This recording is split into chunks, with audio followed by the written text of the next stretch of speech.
right, here we are on the New Zealand Swiss franc.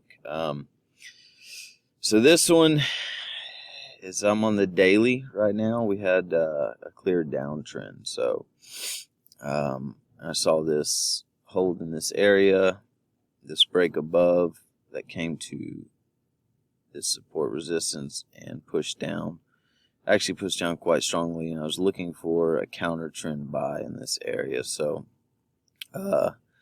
already off the bat, I'm trying counter trend, which is not something I normally do. So this may just be another reason to stay away from counter trend for now.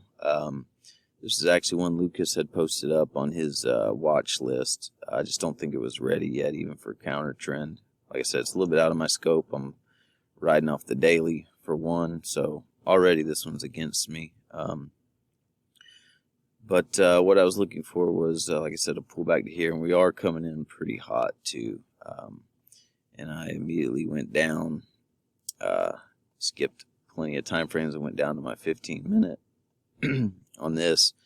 And what I was looking at was it came here, rejected, pulled back, came to the same spot, rejected, and then but it rejected, or it came down quite fast, a lot of speed. And then here it came down fast too, recovered, held in this area, and then it started coming down real choppy, almost like a channel. I marked out like a little channel here.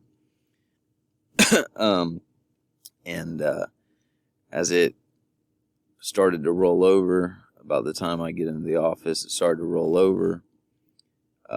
I was looking for it to take out this guy and give me a pullback into this trap zone to take some buys up, potentially, hopefully up in this area. But what it did, it came up pretty strongly, and I kind of wrote the trade off for a while and came back and looked at it a while later, and it was in this zone, just rejected back. So I actually dropped down even one more time frame, which I started on the daily. Now I'm on the 5, so I'm already way out of my realm. So note to self, stay away from this type of stuff. But for the sake of PA and learning, we're going to go with it. So I saw this area, this strong rejection, where the sellers might have tried again. Couldn't do anything. They tried again, and it started to roll over here. So I said, man, they can't even get back down to this guy. So I went ahead and took a buy, and the buy performed up to this point and came crashing back. And I had marked out this semi channel going up and kind of said, it potentially could come back to here and then recover. And that's kind of what it started to do. It started to recover here, but then it just crashed down on me, and I just kept holding for some reason. And it eventually stopped me out.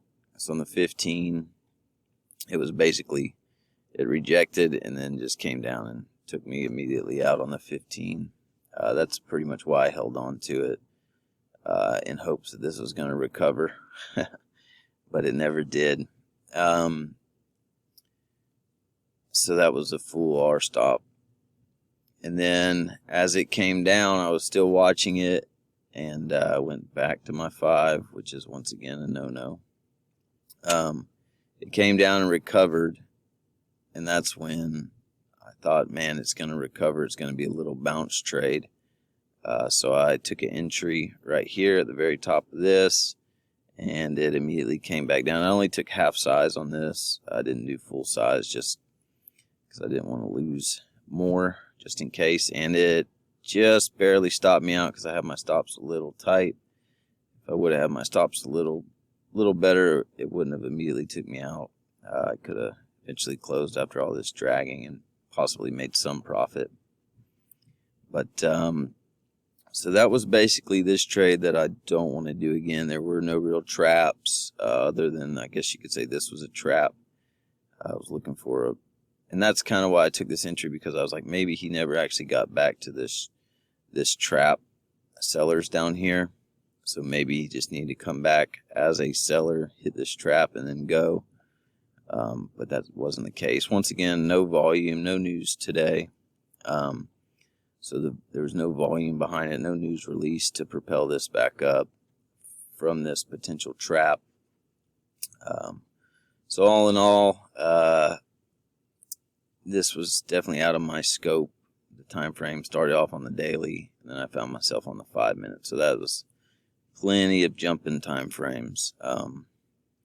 So some lessons learned from this: counter trend, stay away from them, and definitely stay off the dailies.